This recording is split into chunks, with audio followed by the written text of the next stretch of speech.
یہ پیارے نبی ہیں پیغمبر ہیں، آپ کے پاس آسمان سے وحی آیا کرتی ہے. 2 رکعت بھول گئے آپ، 2 رکعت میں آپ نے سلام پھیر دیا. کیوں؟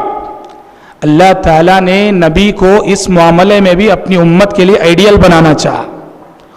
کل امتیوں سے بھی بھول ہو سکتی ہے، سب انسان ہیں. کل امتیوں سے بھی یہ غلطی ہو سکتی ہے کہ 4 رکعت والی نماز 2 رکعت بعد سلام پھیر دیں، 3 رکعت والی نمازیں 2 رکعت میں سلام پھیر دیں، 4 رکعت والی نمازیں 3 رکعت پڑھ کے سلام پھیر دیں. انسان ہے، بھول ہو سکتی ہے. تو لہٰذا جب بھول ہو جائے تو نماز چھوٹی ہوئی رکعتیں کیسے پڑھنی چاہیے؟ اللہ تعالیٰ نے اپنے نبی کو اس معاملے میں بھی آئیڈیل بنایا. تو حقیقت میں ہم یوں کہہ سکتے ہیں پیارے نبی بھولے نہیں، بھلائے گئے تاکہ آپ اس معاملے میں بھی اپنی امت کے لیے ایک آئیڈیل بن سکے، نمونہ بن سکے. آپ سیرت میں ایک واقعہ پڑھتے ہیں، بہت مشہور واقعہ. کیا واقعہ؟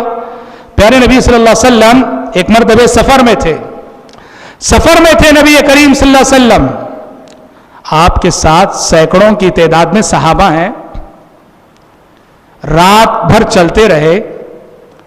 رات کے آخری پہر پیارے نبی صلی اللہ علیہ وسلم نے پڑاؤ کیا اور چاہا کہ تھوڑی دیر آرام کر لیں، سو جائیں.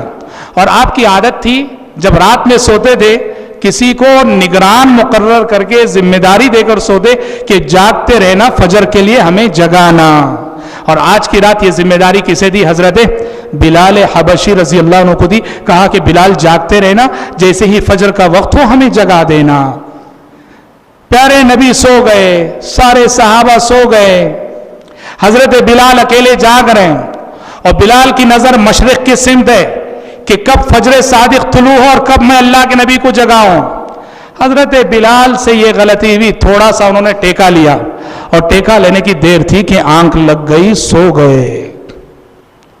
پیارے نبی سو رہے ہیں، سارے صحابہ سو رہے ہیں، اور جن صحابی کو جگانے کی ذمہ داری دی تھی وہ صحابی سو رہے ہیں. فجر صادق طلوع ہو گئی، نماز کا وقت ہو گیا. یہاں تک کہ نماز کا وقت ہوتے ہوتے سورج نکل گیا، سورج طلوع ہو گیا. سورج کی شعاعیں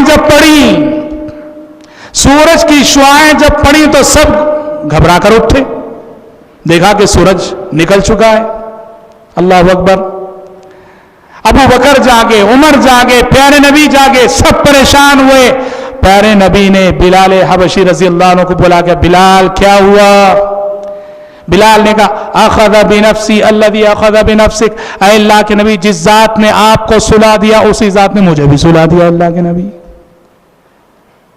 نہ کوئی غصہ، نہ کوئی ڈانٹ، نہ بیزارگی کا اظہار. پیارے نبی کی مثالی قیادت، مثالی امارت، مثالی کمانڈنگ کی یہ خصوصیت تھی. آپ اپنے ماتحتوں سے جب غلطی ہو جاتی تو آپ ان کے عذر کو قبول کر کے درگزر فرماتے تھے.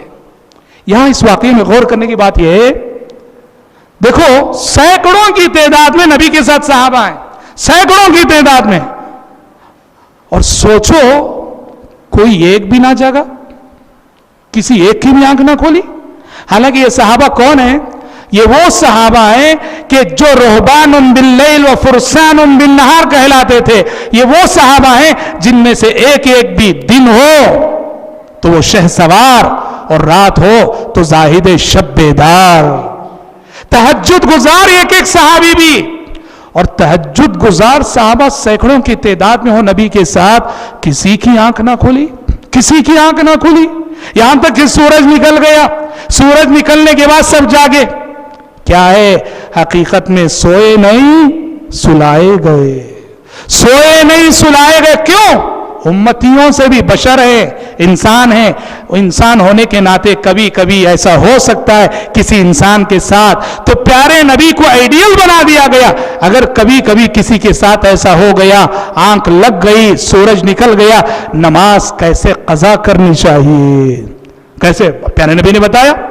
باقاعدہ اذان دی گئی، باقاعدہ اذان دی گئی. پہلے تو کہا اس جگہ کو چھوڑ، یہاں شیطان ہے. اس جگہ کو جہاں میں غفلت آئے کو چھوڑ دو، یہاں شیطان ہے.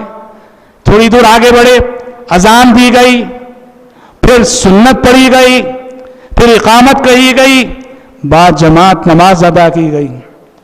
کہنا یہ ہے کہ اللہ تعالیٰ نے نبی کریم صلی اللہ علیہ وسلم کو ہر معاملے میں آئیڈیل اور اسوہ بنایا، حتیٰ کہ جو بشری کمزوریاں ہوتی ہیں ان کمزوریوں میں بھی اللہ تعالیٰ نے پیارے نبی کو امت کے لیے آئیڈیل بنایا.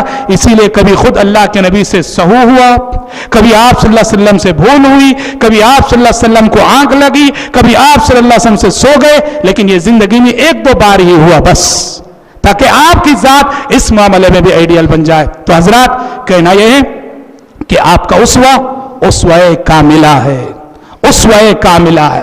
ہر معاملے میں آپ آئیڈیل ہیں، ایسا نہیں جیسا کہ موجودہ دور کے